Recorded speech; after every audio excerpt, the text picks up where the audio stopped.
Augustine Devereux had been cataloging the city's slave registries for 3 months when he noticed something that made his hands shake. The clerk at the municipal courthouse had handed him a faded ledger dated July 1842, and there, in meticulous handwriting, were the birth records of 17 enslaved children, all born within a 3-month span, all from different plantations, all described with the same unsettling notation: striking resemblance to prominent citizen. The names of those citizens weren't listed, but someone had tried to burn this specific page, stopping just short of destroying it completely.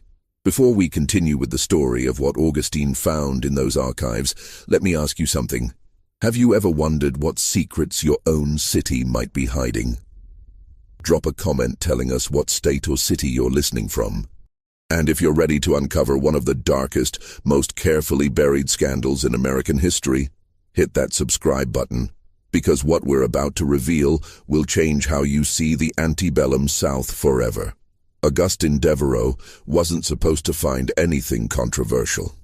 The Massachusetts Historical Society had sent him to New Orleans in the spring of 1891 with a simple mandate: document the city's administrative records before they deteriorated beyond repair. At 43, Augustine was known for his methodical nature and discretion, qualities that had made him the society's preferred researcher for sensitive historical matters. He had excavated family scandals before, uncovered forgotten debts and hidden marriages, but nothing had prepared him for what lay waiting in the basement archives of the New Orleans Civil District Court. The journey south had taken 6 days by train, and Augustine remembered watching the landscape change through the window. The ordered cities of the Northeast giving way to sprawling farms, then to something wilder, more overgrown. By the time he reached Louisiana, the air itself felt different, thick and sweet with decay. New Orleans had welcomed him with rain, warm torrents that flooded the streets and sent rats scurrying from the gutters. His boarding house on Dauphine Street smelled of mildew and chicory coffee, and the landlady, a widow named Mrs. Fontenot, had looked at him with dark, knowing eyes when he mentioned his work at the courthouse. "You be careful what you dig up in that place," she'd said, her Creole accent softening the warning. "This city, she keeps secrets for a reason. Some things they meant to stay buried." Augustine had smiled politely, dismissing it as local superstition. He was a man of facts, of documentation and verification. Ghost stories and dark warnings had no place in historical research. The courthouse itself was a grand structure with columns that had once been white, but had grayed with time and humidity. Inside, the halls echoed with footsteps, and the air hung heavy with the smell of old paper and wood rot. The current clerk, a thin man named Thibodeau with yellowed teeth and a nervous habit of tapping his fingers against any available surface, had seemed almost relieved when Augustine requested access to the antebellum slave records. "Nobody's looked at those in decades," Thibodeau had said, leading him down narrow stairs into a basement that smelled of mildew and something sweeter, more cloying, like flowers left too long in a vase. "Most folks prefer to forget. The city's moved on, you understand. What's the point of digging up old bones?" "Historical preservation," Augustine had replied. "These records tell us about commerce, about family structures, about the economic foundation of—" "They tell us we were monsters," Thibodeau had interrupted, his voice flat. "That's what they tell us, but you go ahead and look. Just don't expect anyone to thank you for what you find." The basement archive was larger than Augustine had expected. Room after room of floor-to-ceiling shelves packed with ledgers, loose documents, rolled maps, and boxes of correspondence. Some sections were well organized, carefully labeled by year and type. Others were chaos, papers stuffed into crates, water-damaged volumes stacked haphazardly, folders bursting with documents that had been shoved in without regard for order. Augustine had started methodically, as he always did. He began with the standard documentation: bills of sale, transfer records, estate inventories. Slavery had been abolished for nearly 30 years, but its bureaucratic skeleton remained, carefully preserved in leather-bound volumes that detailed human beings as property, with the same clinical precision used for livestock and furniture. The first week, he simply familiarized himself with the record-keeping systems. New Orleans had been under French rule, then Spanish, then French again before the Louisiana Purchase brought it into American hands. Each administrative change had left its mark on the documentation. Different languages, different formats, different levels of detail. By 1830, the records had standardized somewhat, adopting the American preference for exhaustive documentation. He had seen such records before in other southern cities, Charleston, Richmond, Savannah. What made New Orleans different was the sheer volume, the meticulous detail, and something else he couldn't quite identify at first. A sense of performance, perhaps. As if the documents were meant not just to record transactions, but to communicate something else, some subtext that he was missing. The notations began to stand out in the second week. Small marks in the margins, abbreviations that didn't match the standard legal shorthand of the period. FDR appeared frequently, as did PA and BA. Some entries had small symbols drawn next to them, a star, a circle, a cross. Augustine made notes, thinking they might be clerk's marks, administrative codes for filing or categorization. But the pattern was wrong. The symbols appeared on specific types of transactions. Children listed without mothers, mothers listed as deceased shortly after giving birth yet showing up alive on other plantations years later. Sale prices that made no economic sense.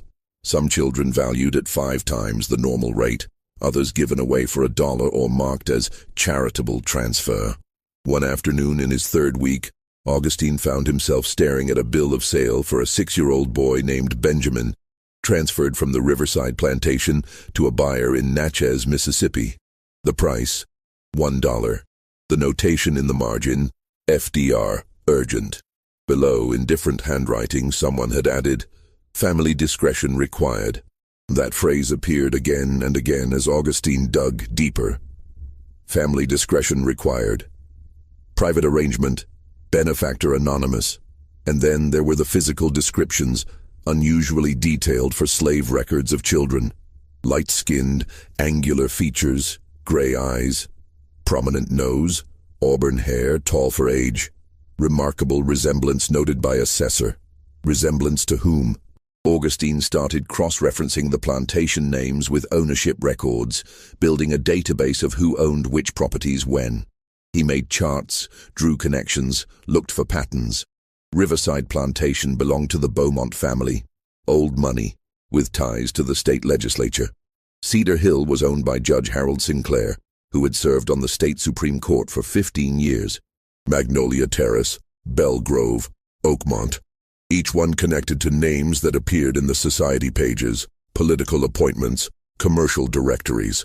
It was Thibodeau who had brought him the burned ledger, though at first Augustine didn't realize what made it significant. The clerk had appeared at his desk one afternoon in late June, carrying a volume with charred edges wrapped in brown paper. His hands had been shaking slightly as he set it down. Found this stuck behind a cabinet during cleaning, he'd said, his voice carefully neutral. 4th floor, in the old tax assessor's office. Thought you might want it for completeness. He'd started to leave, then paused at the door. Mr. Devereaux, if anyone asks what you're looking at down here, maybe don't mention everything. Some of the families, the old families, they still have influence, and they don't like surprises.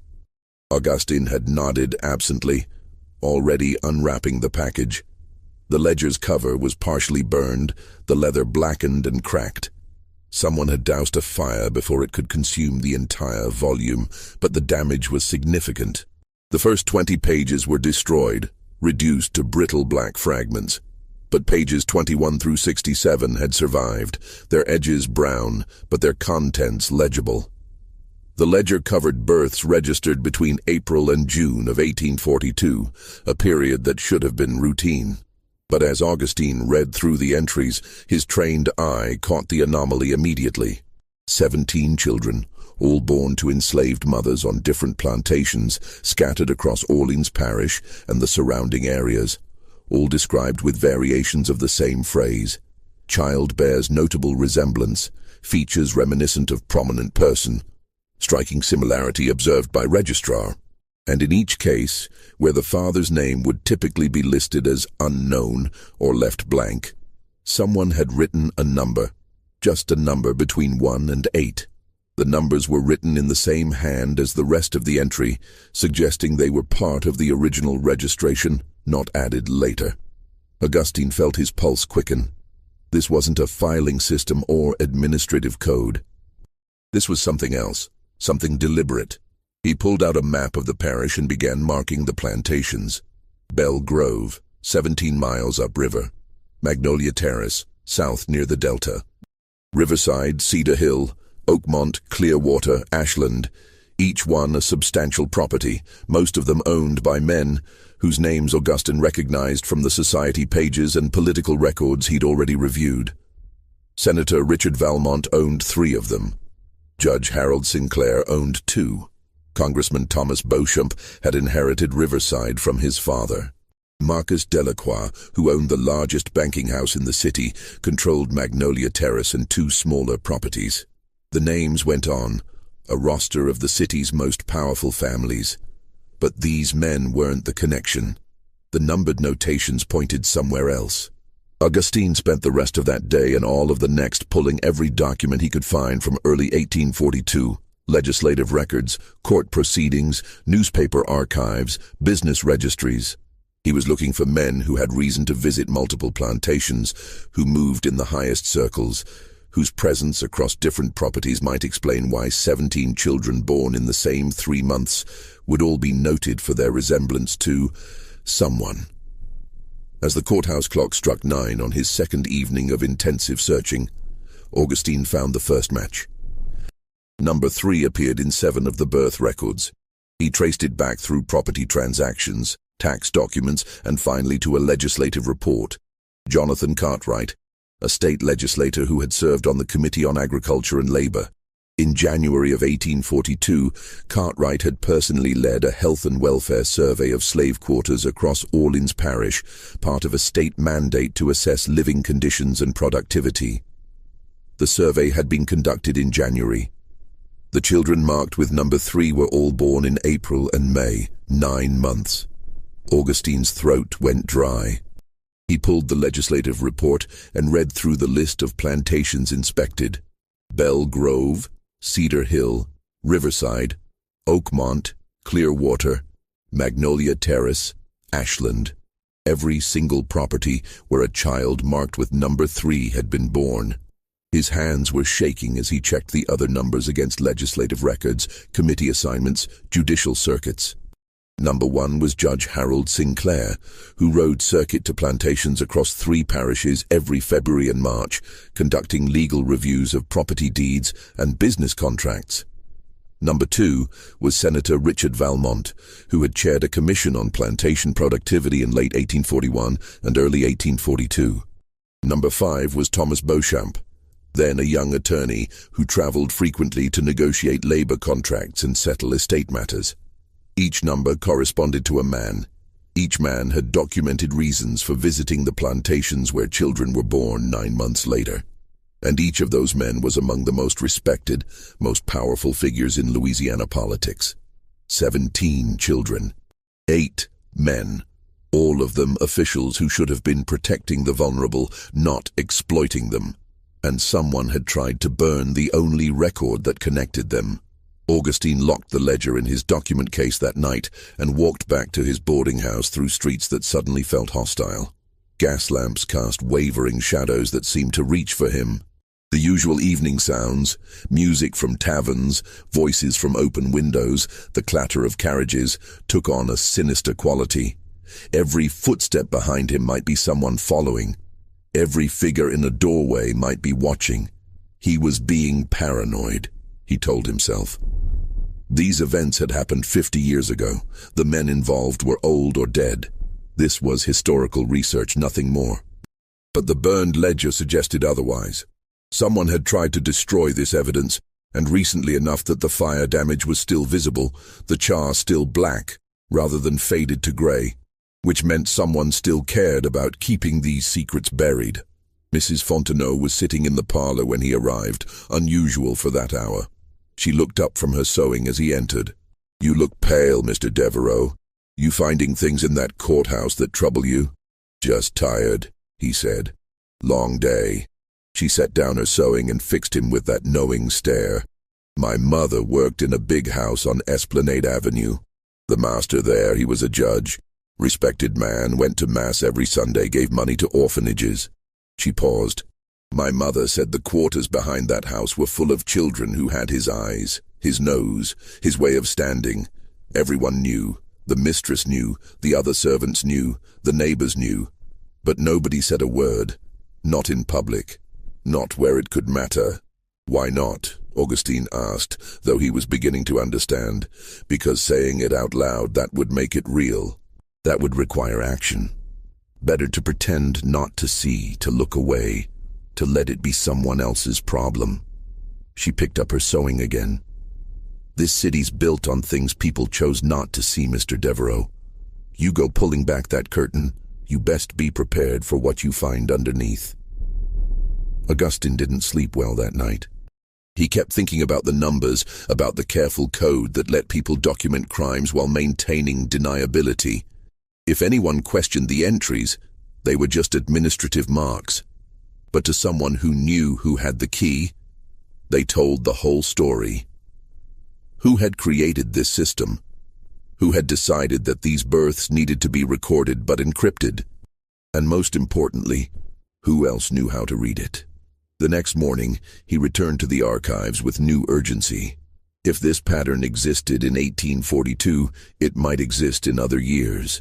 He began pulling birth registers from the entire decade, then expanded to the 1830s, then to estate records, sale documents, anything that might show more of the picture. What he found made the 1842 entries look like a single thread in a vast, dark tapestry. The pattern went back decades. Not every year, but regularly enough that it couldn't be coincidence. Clusters of children born in specific seasons, marked with those same cryptic notations, their physical descriptions unusually detailed for slave records. These weren't standard administrative descriptions, they were portraits, carefully worded to communicate something specific to anyone who knew how to read them. In 1838, there were 12 children marked with numbers between 1 and 5. Augustine traced number 2 that year to a state senator named William Foster, who had toured plantations as part of an agricultural development initiative. All the children marked with his number were born 9 months after his tour. In 1840, 19 children spread across 2 parishes marked with numbers 1 through 7.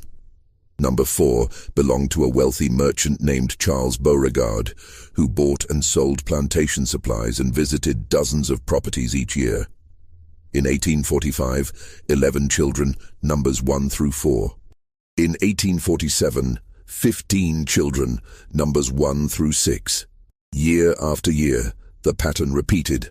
Clusters of births following visits by powerful men, all carefully documented with a code that preserved the evidence while protecting the guilty. Augustine began calculating. If there were roughly 15 marked children per year, and the pattern extended from at least 1838 to 1852, the last year before the record-keeping system changed, that meant over 200 children. And those were just the ones whose records had survived, the ones where the connection was clear enough to document. How many others had there been? How many children born without being marked, or marked in ways he didn't recognize? How many records had been destroyed before he got there? The scope of it was staggering. This wasn't a few isolated incidents. This was systematic, organized, protected by a bureaucracy that had created an entire coding system to track it while maintaining plausible deniability. Augustine found himself working with a new intensity, barely sleeping, eating meals at his desk. Thibodeau brought him documents without being asked now, appearing silently and leaving brown-wrapped packages that always contained exactly what Augustine needed next. The clerk never explained how he knew what to bring, and Augustine never asked. There was an understanding between them, a shared recognition that this work mattered, that someone needed to bear witness. One afternoon in July, Thibodeau lingered after delivering a packet of papers. The archive was empty except for the two of them, and the clerk's usual nervous energy had settled into something quieter, more serious. "My grandmother worked at Magnolia Terrace," he said, his eyes fixed on the wall behind Augustine. "She was brought there as a girl, maybe 13 years old, worked in the house, helping with cooking and cleaning. She told me once that the house girls knew when the inspections were coming. They knew to disappear into the fields, to suddenly take sick, to do anything to avoid being seen." He paused, his fingers tapping a slow rhythm against his leg. "The ones who couldn't hide, or who were chosen anyway." He stopped, swallowed. "My grandmother said they learned to go quiet inside themselves, to be somewhere else in their minds while it happened, and afterward, if there were consequences, if a child came—" Another pause. "The mistress of the house, she would arrange for the woman to be sold away, always phrased as punishment for some invented infraction, but everyone knew the real reason. Can't have evidence walking around, can't have children who look like ghosts of the master's legitimate family." "Ghosts?" Augustine asked. "That's what they called them, the ghost children, because you couldn't talk about them, couldn't acknowledge what was right in front of your eyes. They were there and not there at the same time, visible but invisible." Thibodeau finally looked at Augustine. "She said the newspapers never wrote about it. Said there was an understanding between the papers and the families. The editors, the politicians, the big planters, they were all the same people, you understand? You didn't write about your own." "An understanding," Augustine repeated, thinking about the silence he'd found in the newspaper archives. "Everyone benefited from the silence," Thibodeau continued. "The politicians kept their reputations, the newspapers kept their advertisers and their social standing. The white women of the households could pretend their husbands were faithful. And the men," his voice turned bitter, "the men got to do whatever they wanted without consequence." After Thibodeau left, Augustine sat in the silent archive and thought about all the historical records he'd ever studied, all the documents he'd carefully catalogued and preserved. How much of history was what people chose to write down, and how much was determined by what they chose to ignore? How many crimes had been committed in plain sight, documented in coded language, hidden behind bureaucratic systems that made them invisible? He began searching newspaper archives next, hoping to find some reference, some oblique mention that might corroborate what he was finding in the birth records. The Times-Picayune, the Daily Crescent, the True Delta, the Commercial Bulletin. New Orleans had been a city of newspapers, competing publications that covered everything from shipping news to society gossip. Augustine read through society pages, birth announcements, political coverage, crime reports. The silence was absolute. In a city whose newspapers documented every society wedding, every political appointment, every minor scandal involving merchants or shopkeepers, there was not a single mention of enslaved children resembling their owners or their owners' associates. Not one letter to the editor questioning the presence of light-skinned children on plantations. Not one editorial about the moral implications. Not even the coded, euphemistic language that Victorian society often used to discuss uncomfortable topics. It was as if an entire category of reality had been agreed upon as non-existent. But there were other patterns in the news, patterns that only became visible when you knew what to look for. Stories that appeared, then vanished. He found a 2-paragraph piece from May 1843 about a disturbance at a plantation in St. Charles Parish, where enslaved workers had refused to labor and made unseemly accusations against parties of quality. The story ran once on page 7, then was never mentioned again, unusual for a paper that typically followed up on labor disputes, property damage, and any threat to the social order. When Augustine searched the court records, he found no trial, no resolution, no further documentation. The incident had simply stopped existing in the official record. He found similar ghost stories scattered across the decade, brief mentions of irregular claims withdrawn before reaching court, of unsubstantiated charges dismissed by magistrates, of workers removed to distant properties for disciplinary purposes, with no explanation of what discipline was required. Each story appeared once and disappeared, leaving no trace except that single mention, easily overlooked, easily forgotten. Someone had been systematically silencing these stories. But the question that haunted Augustine as he worked deeper into the summer was, why keep the birth ledgers at all? If the newspapers could be controlled, if court records could vanish, if entire incidents could be erased from public memory, why maintain these detailed registries that documented exactly what they wanted hidden? The answer came from an unexpected source. In mid-August, on a day so hot and humid that the archive felt like a steam bath, a young man appeared at the courthouse, asking for Augustine by name. He was well dressed in a way that spoke of careful economy, good quality clothes that had been maintained meticulously rather than replaced when fashions changed. His skin was light brown, his features sharp and distinctive. He carried himself with quiet confidence, despite the fact that his presence in the courthouse drew stares from clerks and visitors. He handed Augustine a card that read, Jacques Levesque, Private Inquiry Agent. Mr. Devereux, Levesque said, his voice cultured, his English carrying just a trace of French inflection. I believe we have mutual interests. They met that evening at a cafe far from the courthouse, in the Tremé neighborhood where a mixed-race man and a white researcher could talk without drawing unwanted attention.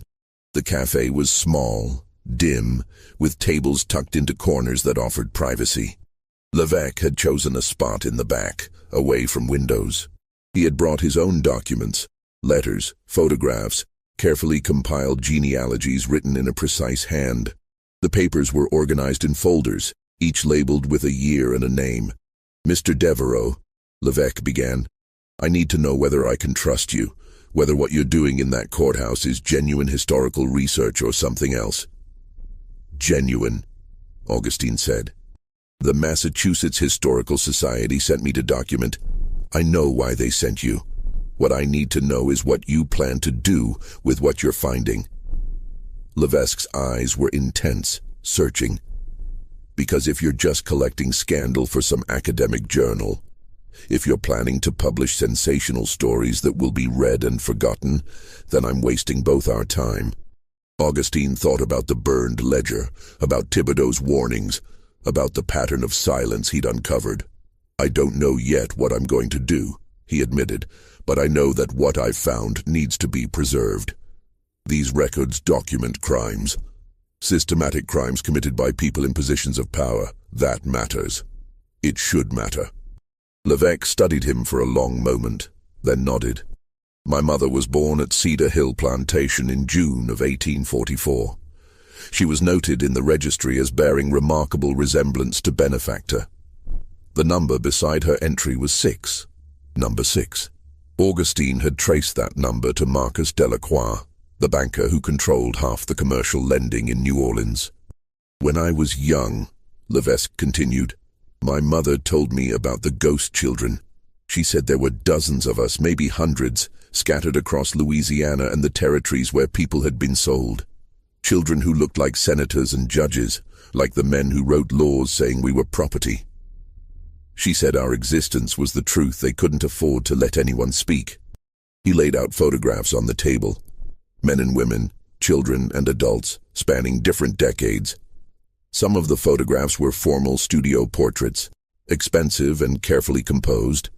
Others were simpler, taken with hand cameras, showing people in everyday settings. I've been finding them, Levesque said. The ones who survived, the ones who stayed in Louisiana, the descendants. We all have the records, the birth ledgers, the sale documents with our faces described in detail. Some of us were sold away immediately, to distant plantations where we wouldn't be seen by the wrong people. Others were kept close, sometimes in the same households as our father's legitimate children, invisible in plain sight. His voice was steady, professional, but Augustine could see the tension in his hands as he arranged the photographs. My mother was raised at Cedar Hill until she was 8 years old. Then she was sold to a family in Baton Rouge. No explanation, no warning. One day she was there, the next day she was on a boat heading upriver. She didn't understand why until she was older, until she realized she looked too much like someone important, someone whose wife might start asking questions. Augustine looked at the photographs. The people in them bore the features Levesque had described. Light skin, European features, expressions that seemed to carry a weight of knowledge, of secrets held close. "Why are you telling me this?" Augustine asked. "What do you want from me?" "Proof," Levesque said simply.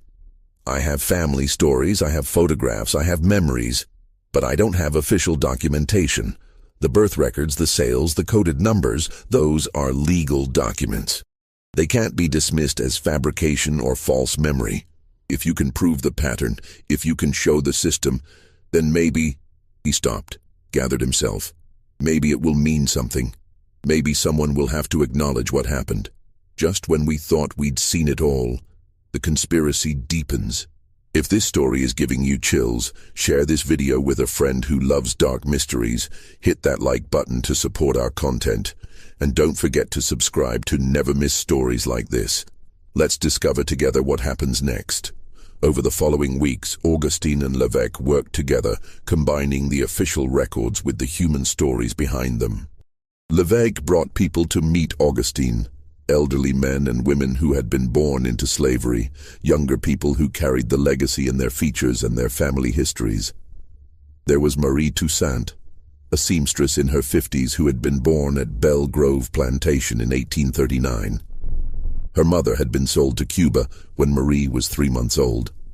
Marie had been raised by her grandmother, who told her stories about her mother, how she had been quiet and gentle, how she sang while she worked, how she disappeared one day and never came back. "My grandmother said my mother was chosen because she was pretty," Marie told Augustine, her voice matter-of-fact but her eyes distant. "When the inspectors came through, the pretty girls were the ones who caught attention. My grandmother tried to keep my mother hidden, made her work in the laundry where it was hot and steamy and no one looked too close.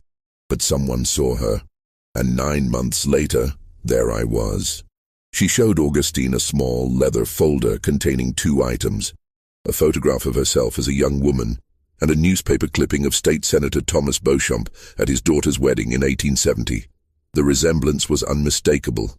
The same high forehead, the same set of the eyes, the same slight asymmetry to the mouth. "I saw him once," Marie said. "I was working as a maid in a hotel on Canal Street, and he came in for some political dinner.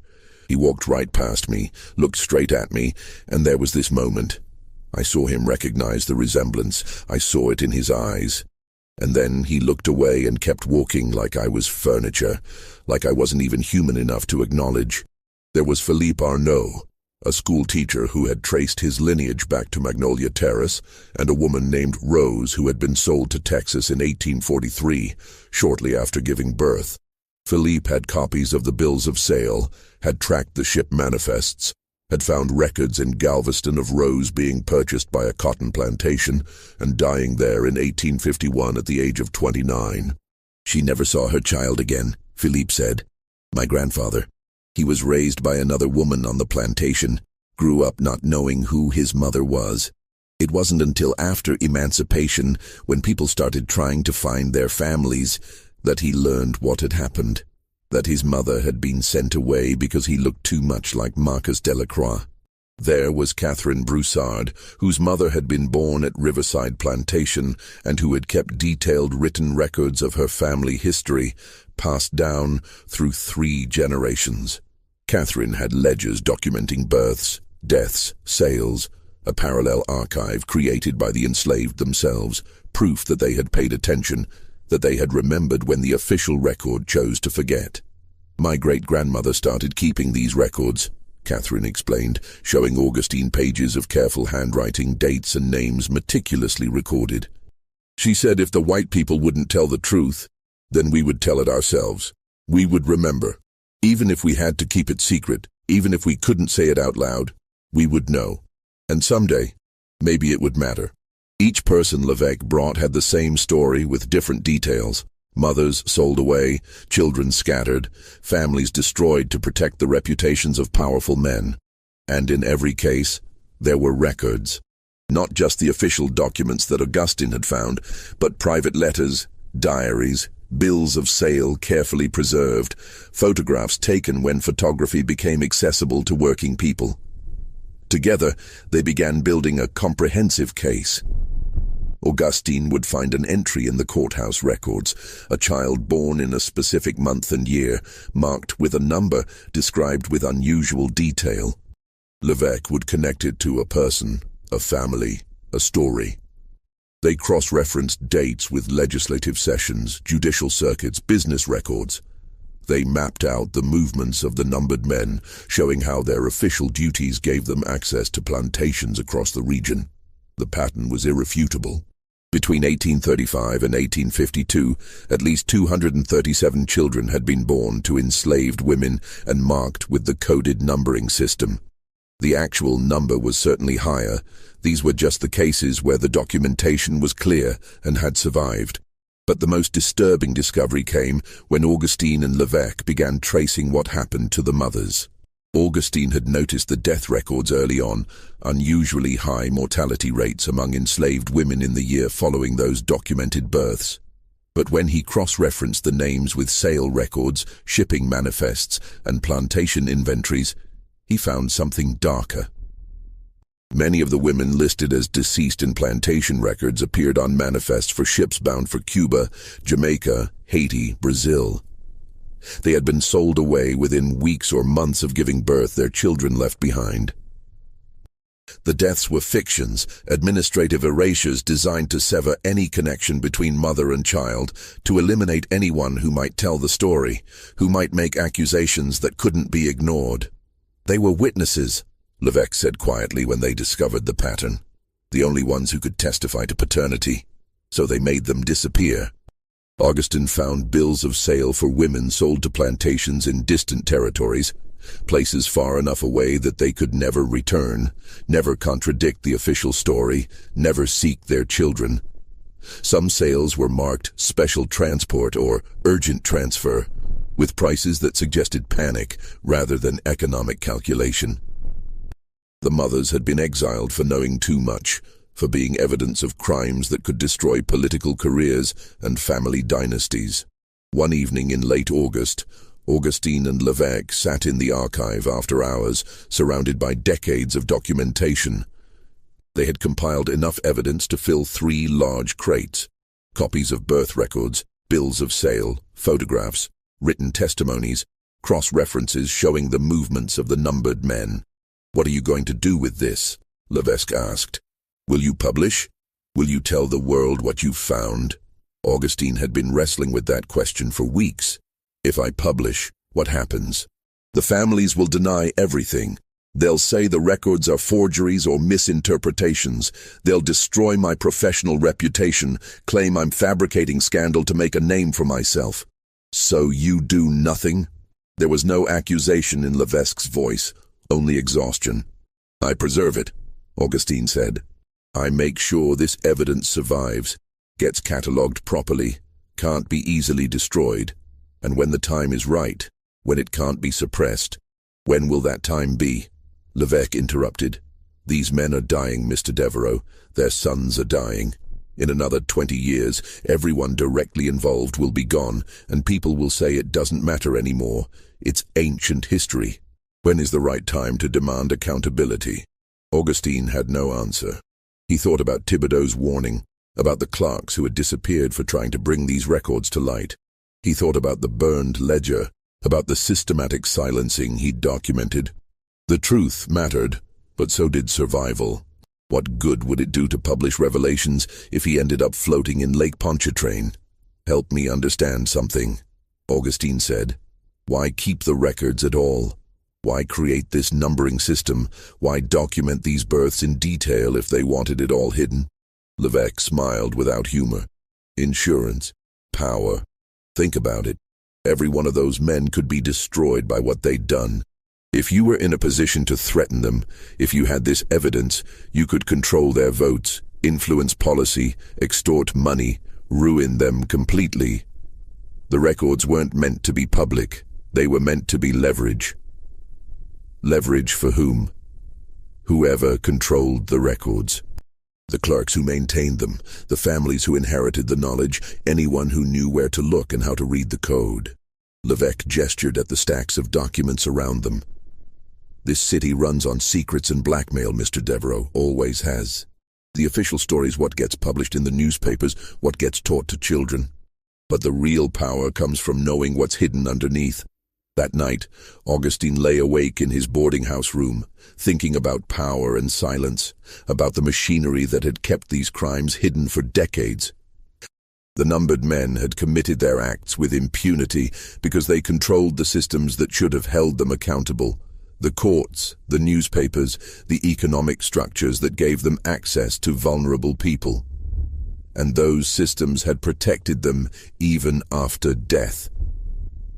Their descendants inherited not just wealth and position, but the architecture of silence that made scrutiny impossible. In September, things began to change. Augustine noticed he was being followed. It started subtly, the same face appearing in different locations, a man in a grey coat who seemed to be wherever Augustine went. Outside his boarding house in the morning. Across the street from the courthouse at lunchtime. In the cafe where he sometimes ate dinner, he mentioned it to Levesque, who took the threat seriously. "We knew this would happen," Levesque said. "You've been too visible, spending too much time in the archives. People talk, clerks gossip. Someone's noticed what you're researching." They started taking precautions. They varied their meeting locations, stopped meeting at the courthouse, communicated through notes left at agreed-upon drops. Augustine began making copies of the most important documents, storing them in different locations. He rented a room across town under a false name, filled it with duplicates of his research. Thibodeau became increasingly nervous, his finger-tapping constant, his eyes darting to the door whenever someone entered the archive. One afternoon he pulled Augustine into a side room, his voice barely above a whisper. "They know what you're doing," he said. "The families. They have people watching the archives, tracking what documents you request. They know about your meetings with Levesque, about the people he's been bringing to see you." "How do you know this?" Augustine asked. "Because they came to me, offered me money to report everything you find, to slip them copies of your notes." Thibodeau's hands were shaking. "I told them I didn't know what you were researching, that I just pulled files like I would for any historian. But they didn't believe me. They know my family's history with these records." "What history?" Thibodeau closed his eyes. "My grandfather was a clerk here. In 1849, he tried to bring attention to what was in these records. He went to a newspaper, showed them evidence. 2 weeks later, he disappeared. They found his body in the river a month after that, ruled it an accident, a drowning. But my family knew better." "And your father?" Augustine asked. "Became a clerk like his father, kept his head down, maintained the records, never said a word about what they contained. He taught me the same, preserve, protect, but never reveal. Not until the time was right, not until someone came who couldn't be intimidated or bought off." "You think I'm that person?" "I think you're from Massachusetts," Thibodeau said. "You're not tied to these families, not dependent on their goodwill. You can leave this city and take the truth with you. That makes you dangerous to them, and when you become dangerous to powerful people..." He didn't finish the sentence. That evening, Augustine wrote a detailed letter to the Massachusetts Historical Society, documenting everything he'd found. He included copies of the most damning records, carefully photographed by Levesque using a camera borrowed from a friend who did commercial photography. He mailed the letter himself from 3 different post offices, sending duplicate copies to ensure at least one would arrive. The response came faster than he expected, but not from Massachusetts. A delegation arrived at his boarding house 3 days later, 3 well-dressed men who introduced themselves as representatives of concerned parties with interests in Louisiana's historical reputation. They were polite, even gracious. The eldest, a silver-haired man with cold eyes and an expensive suit, did most of the talking. "Mr. Devereaux, we understand you've been conducting research into some sensitive historical matters. We appreciate scholarly dedication, we truly do. But we're concerned that you may have misinterpreted certain documents, drawn conclusions that aren't supported by the evidence." They were sitting in Mrs. Fontenot's parlor. The landlady had made herself scarce, but Augustine could hear her moving around in the kitchen, staying close enough to intervene if needed. "I've drawn conclusions based on clear patterns in the documentation," Augustine said carefully. "Birth records, sales, coded notations that correspond to specific individuals. The evidence is substantial." "Evidence of what exactly?" The silver-haired man smiled. "You've found some unusual record-keeping practices from 50 years ago. You've noticed that certain children were described in detail, that certain transactions followed patterns. But you're interpreting those patterns through a modern lens, imposing meaning that may not have existed. I'm interpreting systematic documentation of nothing that can be proven," the man interrupted smoothly. "You have numbers beside names. You have birth records. You have nothing connecting those numbers to specific individuals except your own speculation. And speculation, Mr. Devereaux, is not history." They offered him money then, substantial money, phrased as a research stipend from a philanthropic foundation interested in accurate historical preservation. $5,000 to conclude his research and return to Massachusetts. Another $5,000 when he published his findings that would focus on record-keeping practices and administrative systems rather than on unsupported allegations against deceased individuals who cannot defend themselves. Augustine refused. They increased the offer. He refused again. Their tone changed. "Mr. Devereaux, you're examining events from half a century ago. Everyone directly involved is dead or nearly so. The enslaved people you're trying to defend have been free for 30 years. What purpose does it serve to drag up ancient pain, to destroy the reputations of families who are trying to move forward? Truth serves its own purpose," Augustine replied. "Truth?" The man's smile faded. "Truth is what we decide to remember. History is what gets written down and believed. These records you're studying, they're anomalies, clerical errors, administrative peculiarities. You're seeing patterns that don't exist, creating scandal where there is none. I'm seeing evidence of systematic rape and the deliberate destruction of families," Augustine said.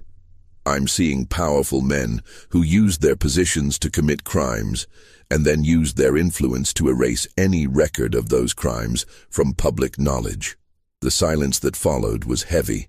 The silver-haired man stood, his movements deliberate. "You're a long way from Massachusetts, Mr. Devereaux, a long way from home. This city can be dangerous for outsiders who don't understand how things work. Accidents happen, people get hurt, and if those people have made allegations against prominent families, well, who's going to believe them? Who's going to care?" After they left, Mrs. Fontenot emerged from the kitchen. Her face was grim. "You need to be careful. Those men, they're not making empty threats. I know their type. They think they own this city, own everyone in it." "I won't be intimidated," Augustine said, though his hands were shaking. "It's not about intimidation. It's about power." She sat down across from him. "My mother's mother, she knew secrets about the family she worked for. Names of children, who their real fathers were. She thought knowing those secrets made her valuable, protected. It didn't. One day she was there, the next day she was gone. The family said she'd run away. But her body turned up 3 months later, miles away. Nobody investigated. Nobody cared. Because she was nobody, and they were somebody. The threats had their effect." Augustine became more careful, varying his routes, keeping his notes hidden, watching for followers. But he didn't stop working. If anything, the intimidation made him more determined.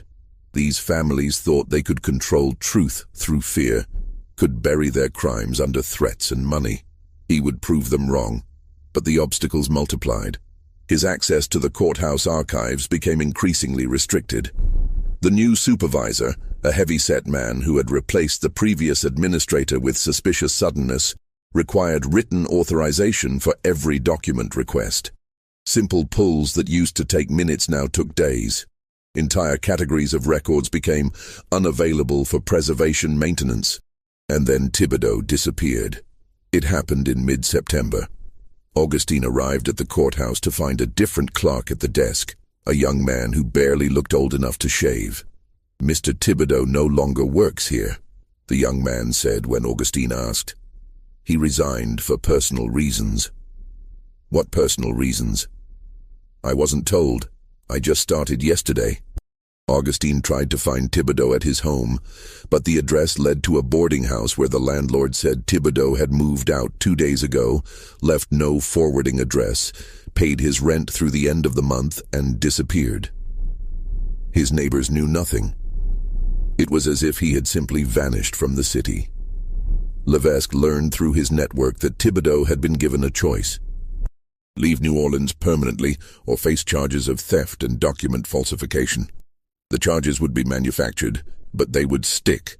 The clerk had taken his family, a wife and 2 young children, and left for Texas, carrying with him the knowledge of what was hidden in the courthouse basement, but no longer willing to risk everything to expose it. Without Thibodeau's help, Augustine's work ground nearly to a halt. The new clerk either couldn't or wouldn't help him navigate the archives. Document requests got lost. Materials were misfiled. The work that had flowed smoothly for months suddenly became impossible. In late September, Augustine received a letter from the Massachusetts Historical Society. It was cordial but firm. His funding had run out. The project had taken longer than anticipated. He needed to conclude his research and return home. Reading between the lines, Augustine understood that pressure had been applied from Louisiana to Massachusetts, that the concerned parties had influence that reached far beyond New Orleans. He had perhaps a month left, possibly less if they decided to recall him immediately. He spent every available hour with Levesque, compiling everything they'd found into a comprehensive archive. They organized the documents chronologically, created indices, wrote detailed explanations of the coding system. They photographed hundreds of pages, made multiple copies, stored them in different locations across the city. "Even if they destroy everything in the courthouse," Levesque said, "we'll have this. We'll have proof." But proof of what? Crimes committed 50 years ago by men who were dead. Augustine was beginning to understand that documenting the truth wasn't the same as achieving justice. The powerful families would deny everything, would use their lawyers and their newspapers to discredit any accusations. The people who had suffered, the mothers sold away, the children scattered, the families destroyed, would remain nameless footnotes in a history that preferred to forget them. Still, he worked, because even if he couldn't achieve justice, he could preserve the record. Someone someday might care. In his final weeks, Augustine focused on documenting individual stories, the human lives behind the coded numbers. He spent hours with the people Levesque brought, recording their testimonies in careful handwriting. He took photographs, collected letters, transcribed family histories. Marie Toussaint showed him a trunk that had belonged to her grandmother, filled with scraps of fabric, buttons, pieces of lace, materials salvaged from the big house at Belle Grove. "My grandmother said these were pieces of my mother," Marie explained. "The clothes she sewed, the curtains she hemmed. After she was sold away, my grandmother collected these things, kept them like relics. So, my mother wouldn't be completely erased." Philippe Arnaud shared letters written by his grandfather after emancipation, desperate attempts to find the mother who had been sold to Texas. "He never found her," Philippe said. "He wrote to plantations, to merchants, to anyone who might have records. Nobody responded. It was like she had never existed." Catherine Broussard showed Augustine her great-grandmother's ledgers, the private archive that had tracked births and deaths and sales with the same meticulous detail as the official records. "She was literate," Catherine explained, taught herself by watching the master's children at their lessons. She knew that if she didn't write it down, if there wasn't some record, the truth would disappear entirely. So she wrote, in secret, in the margins, in hiding. She wrote so we would know. These stories, Augustine realized, were the truth the official records could never capture. The coded numbers documented crimes, but they didn't convey the human cost. The mothers who never saw their children again, the children who grew up not knowing their parentage, the families shattered by people who saw them as property. On his last night in New Orleans, Levesque took him to a cemetery in the Tremé neighborhood. They walked past elaborate tombs with names carved in marble, past mausoleums that housed generations of prominent families. They walked until they reached a section of simple markers, many without names, some just wooden crosses slowly rotting in the humid air. "This is where a lot of them ended up," Levesque said. "The ghost children who didn't survive, or who died without anyone to claim them. No names, no dates, just forgotten." He knelt beside one marker and brushed away fallen leaves. The wood was weathered, the paint faded, but Augustine could make out a date, 1847. Nothing else. "My mother's buried here," Levesque said quietly. "She died 5 years ago. I could have buried her in a better cemetery, could have afforded a stone marker with her name. But she wanted to be here, with the others. She said this was where she belonged, with the people who shared her history, who carried the same secrets." He stood, his expression unreadable in the darkness. She never wanted to talk about it, about who her father was. She said acknowledgement would make the shame real. As long as it stayed unspoken, she could pretend it didn't define her. But it did define her. It defined all of us. We're the children of crimes that nobody wants to remember. "I'll make sure the records survive," Augustine promised. "I'll make sure someone knows." "Will you publish?" Levesque asked. "Will you tell the world what you found?" Augustine had been wrestling with that question for months. Publication would mean professional destruction, would invite lawsuits and threats, might accomplish nothing. The powerful families would deny everything, would use their resources to suppress the story. But silence meant letting them win, meant allowing the architecture of concealment to continue protecting them. "I don't know," he admitted, "but I'll preserve it. And when the time is right, when it can't be suppressed, yes, the truth will come out." Augustine Devereaux left New Orleans in October of 1891, carrying with him 3 trunks filled with documents, photographs, and testimonies. The city seemed to exhale as he departed, relieved to see the troublesome researcher gone. But the truth didn't come out, not in Augustine's lifetime or for decades after. He returned to Massachusetts determined to publish a comprehensive account, to force a reckoning with the crimes he had documented. But the obstacles proved insurmountable in ways he hadn't anticipated. Publishers rejected the work immediately. "Too inflammatory," they said, "insufficiently sourced, likely to provoke lawsuits." Academic journals questioned his methodology, suggested he had misinterpreted administrative codes, imposed modern sensibilities on historical practices. "You can't prove paternity," one editor wrote. "All you have are birth records and numbers. The connection to specific men is speculation, not fact."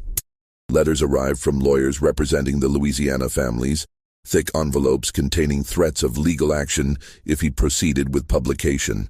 Defamation, they claimed, libel against the deceased, deliberate falsification of historical records. The letters were detailed, professional, and absolutely serious in their threats to destroy him financially and professionally if he continued. The Massachusetts Historical Society, under pressure from donors with connections to the South, quietly asked Augustine to abandon the project. "We appreciate your dedication," the director told him over lunch at a private club. "But the society can't be associated with what amounts to unverifiable scandal. You've done important work documenting record-keeping practices, administrative systems. Focus on that. Leave the more inflammatory interpretations aside." When Augustine refused, they suggested a leave of absence, indefinite, unpaid. He understood the message. Stop this research or lose your position. He spent the next 5 years working independently, living off savings, growing increasingly isolated. He contacted newspapers, hoping investigative journalists might take up the story. But even the reform-minded papers hesitated. "It's 50 years old," one editor said. "Everyone involved is dead or dying." What's the public interest? What's the story beyond historical scandal? He tried abolitionist organizations, groups that had fought slavery and might care about its legacies. But even they were cautious. "We've moved on," they told him. "The fight now is about voting rights, about economic opportunity, about building a future. Digging up the past, it won't help the living. It will only open old wounds." Frustrated and increasingly desperate, Augustine began to understand what Thibodeau and Lévesque had tried to tell him. Some truths were too dangerous to speak, not because they weren't real, but because too many people had invested in keeping them hidden. The machinery of silence was too powerful, too entrenched, too well-funded to be overcome by one researcher with boxes of documents. In 1894, Augustine received word that two of the men he had numbered, Judge Sinclair and Senator Valmont, had died within months of each other. Their obituaries in the New Orleans papers were glowing tributes to public service, civic virtue, dedicated family men who had shaped Louisiana's legal and political landscape. No mention of the children scattered across plantations, of the mothers sold away, of the crimes committed under cover of official authority. He wrote letters to the editors, pointing out what their obituaries omitted. None of them were published. In 1896, Jacques Lévesque wrote to him from New Orleans. The letter was brief and devastating. The courthouse had a fire. Small, contained quickly by the fire brigade, but it destroyed the section where the slave records were kept. Arson, certainly, though no one will say so officially. I tried to get in afterward to see what survived. Everything we copied, those are the only records that exist now. If you don't preserve them, if you don't find a way to make them matter, no one will ever know this happened. Augustine had been keeping the documents in a warehouse he rented on the outskirts of Boston, carefully catalogued and stored in fireproof cabinets. After receiving Lévesque's letter, he spent weeks organizing everything into a single comprehensive archive. The original documents, the photographs, the testimonies, his own detailed analysis of the patterns and codes. He donated it to the Massachusetts Historical Society with strict instructions. The archive was to be sealed for 50 years, released only when everyone involved was dead, when the truth could emerge without destroying living people. He believed that in 50 years, in 1946, the country would be ready to confront this history, that the power of the Louisiana families would have waned enough that the truth could be told. The society accepted the donation and filed it away. Augustine died in 1903, believing that someday someone would open those archives and bring the story to light. But archives have a way of getting lost. The documents were moved during a renovation in 1910, transferred to a new building in 1923, reorganized during the Depression. By the time the 50-year seal expired in 1946, no one remembered what the boxes contained or why they mattered. They sat in storage, gathering dust, their secrets locked inside handwriting that fewer and fewer people could read, notation systems that had no context, photographs of people whose names had been forgotten. Decades passed. The civil rights movement fought for dignity and equality, but the specific crimes documented in Augustine's archive remained hidden. The families that had been implicated, some still prominent in Louisiana, others dispersed across the country, never had to answer for what their ancestors had done. The mothers who had been sold away, the children who had been scattered, the systematic destruction of families, it all remained buried in boxes that nobody opened. In 1978, a graduate student researching 19th-century record-keeping practices stumbled across Augustine's archive. She spent weeks going through the documents, trying to understand what she was looking at. The coded numbers, the detailed descriptions, the patterns of births and sales.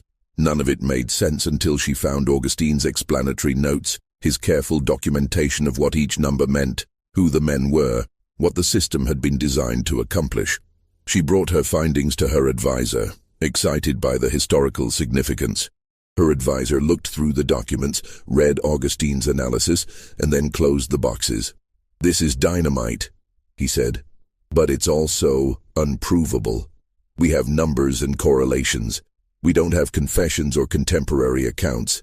If you publish this, you'll be accused of fabricating scandal. You'll destroy your career before it starts. But it's true, the student protested.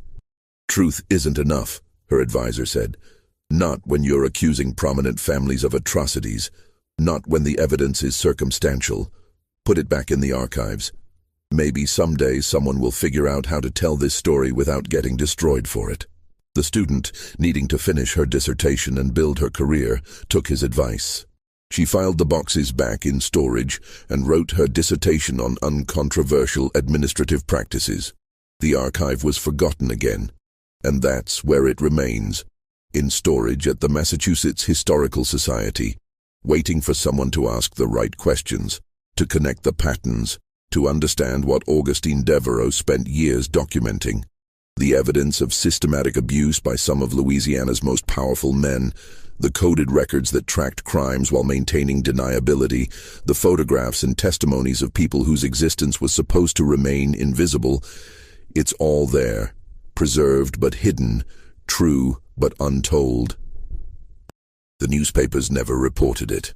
Not in the 1840s when it was happening, not in the 1890s when Augustine tried to expose it, not in the decades since. The architecture of silence that protected those men in life continues to protect their memory in death.